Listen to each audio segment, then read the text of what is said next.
Eu gostaria até, em primeiro lugar, de destacar, como o Almeida já disse, eu sou auditor fiscal, médico do trabalho, sou lotado aqui no Rio de Janeiro, mas estou há algum tempo trabalhando com normatização. Sou mestre em saúde pública e trabalhei inicialmente na revisão da NR1. Por conta disso, fui chamado também para coordenar a revisão da NR7. Nós que trabalhamos com saúde do trabalhador já há algum tempo, sabemos que a NR7 precisava ser revista, né? Sabemos disso há 15 ou 20 anos, né? Alguns detalhes, algumas informações técnicas estavam equivocadas ali, ela precisava ser atualizada, e esse foi o nosso trabalho. No ano passado, iniciamos, como o Almeida disse, a revisão com a NR1, e, posteriormente, fizemos, então, essa revisão da NR7. Agradecemos, inclusive, ao nosso secretário de Trabalho, o Bruno Dalcon, que foi quem iniciou esse processo de revisão dessas normas, começando pelas normas estruturantes.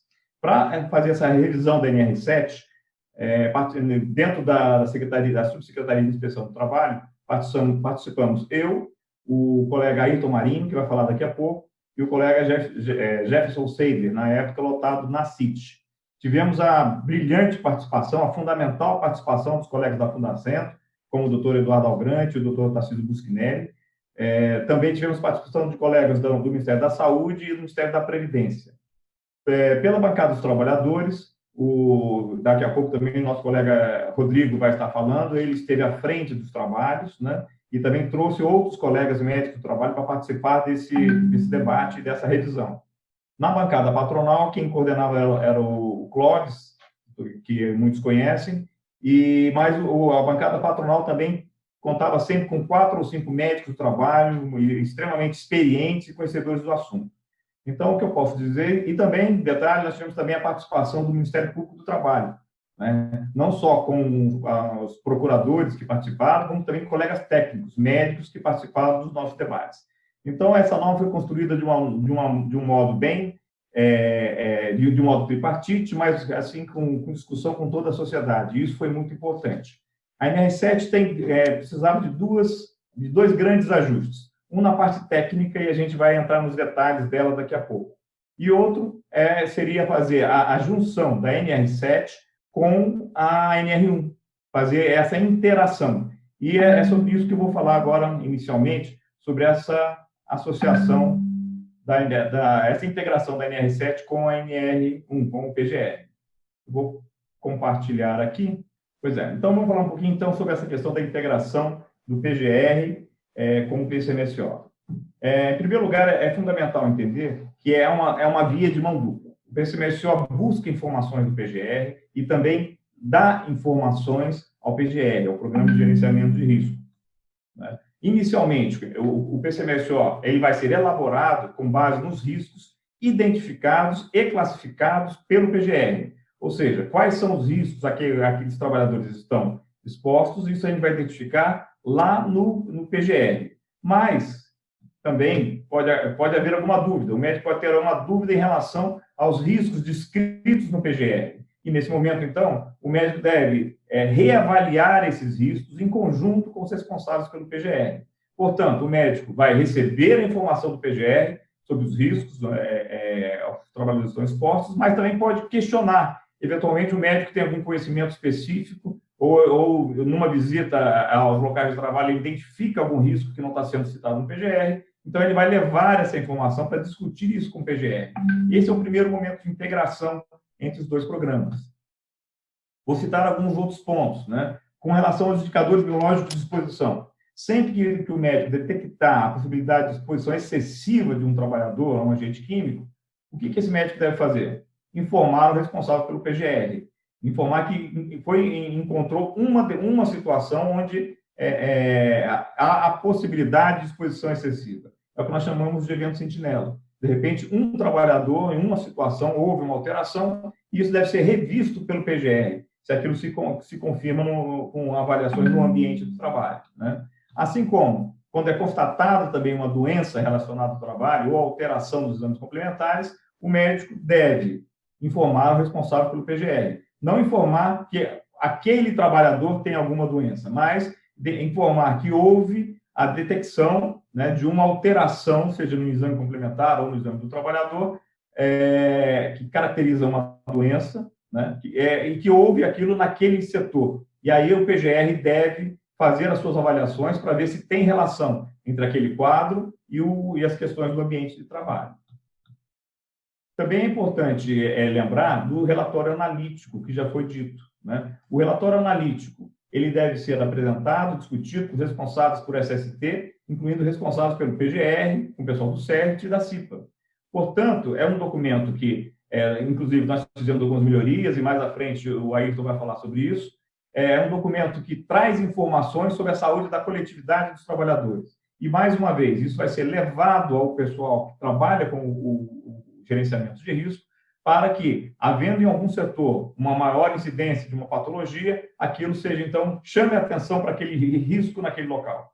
Esse mais uma vez, mais uma integração que a gente tenta fazer entre o PCMSO e o PGR, certo?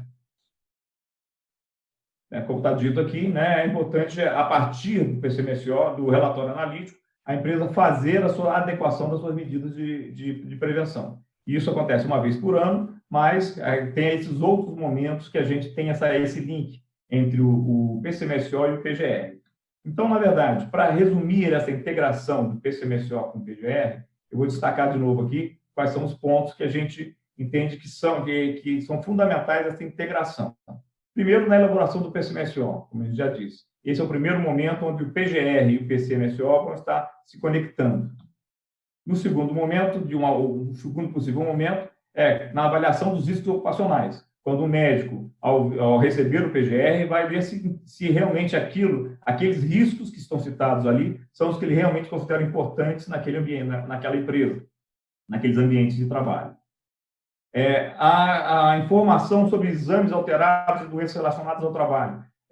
A informação que o médico deve dar para os profissionais do PGR, que existem alterações acontecendo em algum setor específico da empresa. Esse é o terceiro momento. E o último momento é a discussão do relatório analítico. Mais uma vez, reforço a importância de discutir isso com o PGR, com o pessoal do SESB, com a CIPA, de discutir o resultado da saúde dos trabalhadores como um todo. Hoje, o relatório analítico vai trazer mais informações do futuro, né? O relatório vai trazer mais informações sobre a saúde dos trabalhadores, e isso vai ser fundamental, essa integração. A integração entre PPRA e PCMSO, né, já está dito desde 1994, e nós sabemos que, na prática, isso pouco aconteceu.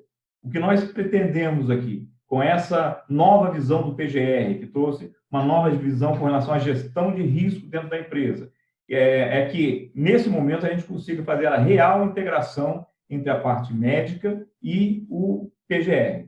O médico vai ser cobrado com relação a isso.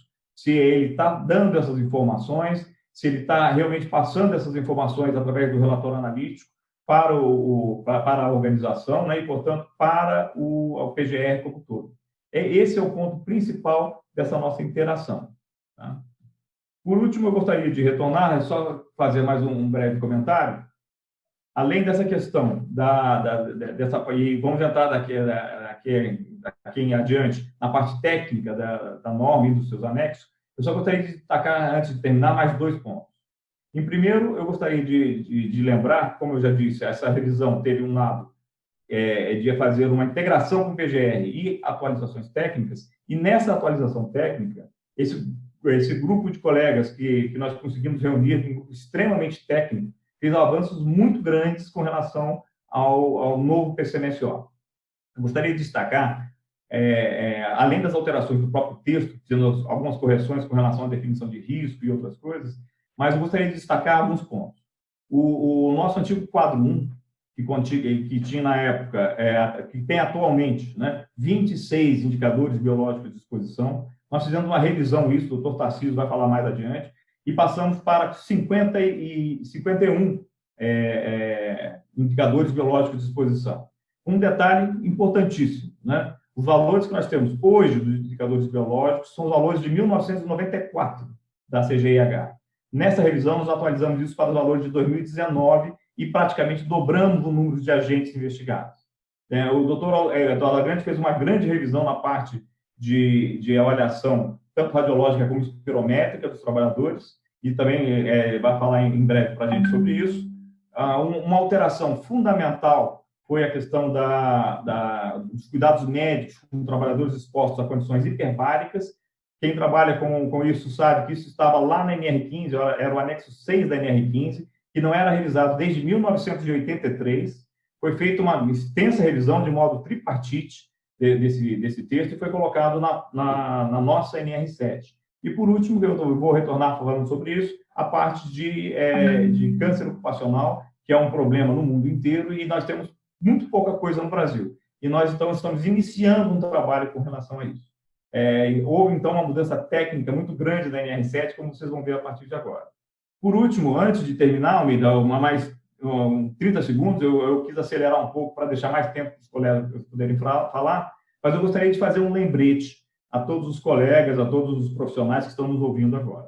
É fundamental que, nesse momento que nós estamos tendo a pandemia de Covid-19, que os médicos tenham conhecimento sobre a doença em si e sobre os procedimentos corretos a partir daí.